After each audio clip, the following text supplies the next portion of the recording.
Hi.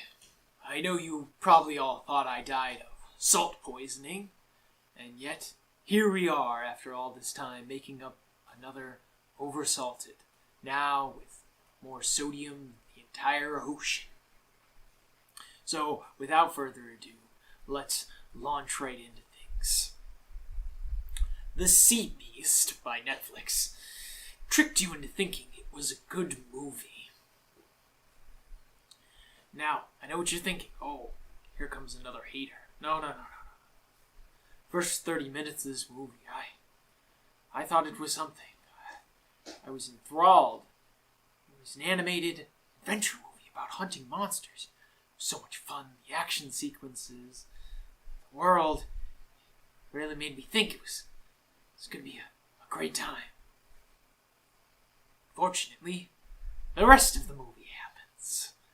The moment I saw the red bluster, the main monster in the movie, and its squeaky design, I knew it was going to be a friendly monster. Oh yeah, I know what you're thinking. Oh, man, friendly monster. Well, How to Train Your Dragon did that. That movie's great. Yeah, because when How to Train Your Dragon did it, it didn't suck.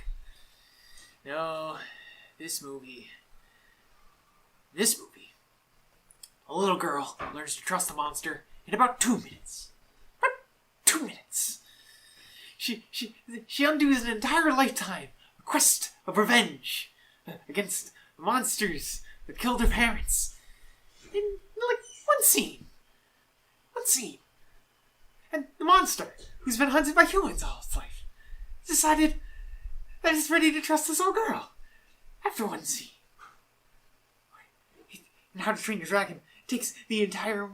it's a whole long journey of one man who he shoots it down, Toothless, and he's finds out he doesn't have the spine to take out his would-be prey. Then Toothless realizes he doesn't mean him any harm, is helping him get his flight back, and he decides to trust him.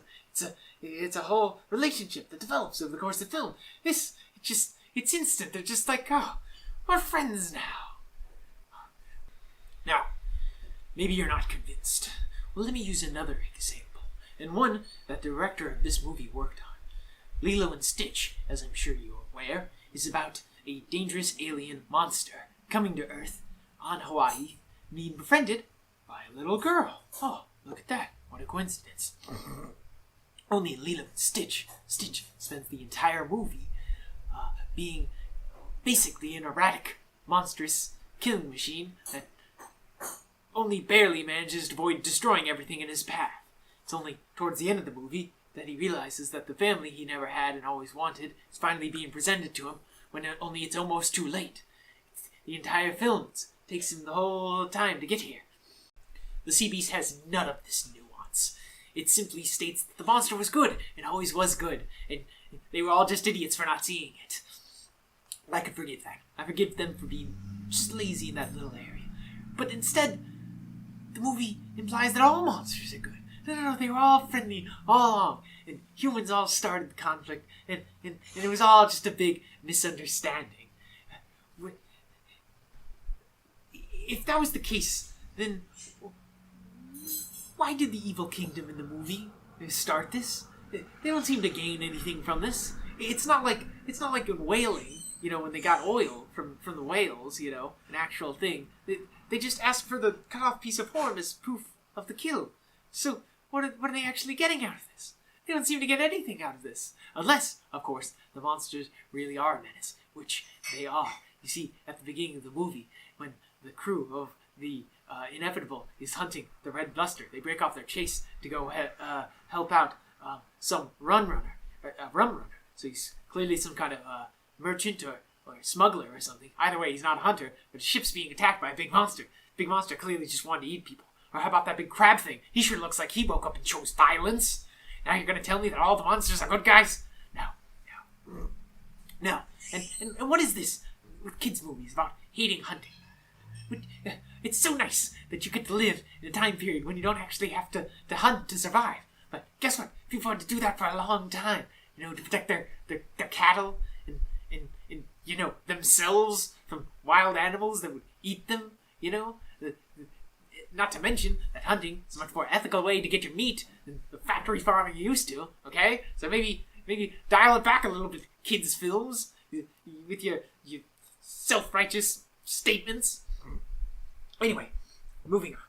So, in the end of the movie, this little girl gives this big speech about how everyone should just quit hunting because it was all a mistake, or it was all engineered by the big evil kingdom. And you know what?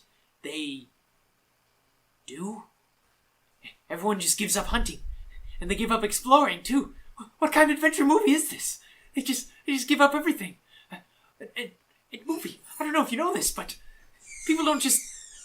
Industries do not just collapse because one little girl gave a speech. It wasn't even a speech with any evidence. It was all circumstantial. Even if they wrote all those books, that doesn't mean they're wrong. The only thing she proved is that one monster was capable of not eating people. It doesn't prove anything. But instead, all the hunters just decide, well, I spent my entire life doing this, but I guess I'll just throw in the pack and just give up now because this little girl said so. Because this little girl said that all monsters are your friends. But okay. It's just a fictional story, okay? It's for kids. It's not that actually harmful to teach kids that wild animals are your friends, is it? Well, no, it kind of is. In the news, there was a story about a little kid who tried to go up and hide a bear cub, and his mom rescued him before he could get eaten. So, maybe when you tell kids their entire lives that wild animals are actually their cuddly friends, they start to believe it. Because they're kids and that's what you've told them. Tigers still eat people in part of India, and the hippos kill over 2,000 people a year. Even lemurs are attacking kids now. So, maybe, don't tell kids that all the dangerous animals are just waiting to be their pets. Now, granted, animals and people, of course, can be friends. Domestication is another backbone of our society. But that takes time and, training and. I don't control the raptors. It's a relationship. It's based on mutual respect. Oh, thanks, Chris Pratt. What he said. Instead of just saying hunting bad, monster good, this could have been a nuanced story about a man showing the ropes to a young girl who wants to be a hunter, and him showing her the thrill of the experience and how it really brings a lot to different parts of society, but at the same time showing some hunters go too far, educating her about the dangers of overhunting and how it can lead to extinction and damaging the ecosystem. You might say, oh, that's a little too complicated for kids' movies. Kids' movies have been doing that for years, and those movies, those are the ones that stand the test of time. Unfortunately, the sea beast wastes all of its potential and is content to give you a watered-down and bare-bones version of the story you've already heard, instead of actualizing the potential of the first quarter. And that is my least favorite type of movie. One that fails its own potential. And that is about enough salt.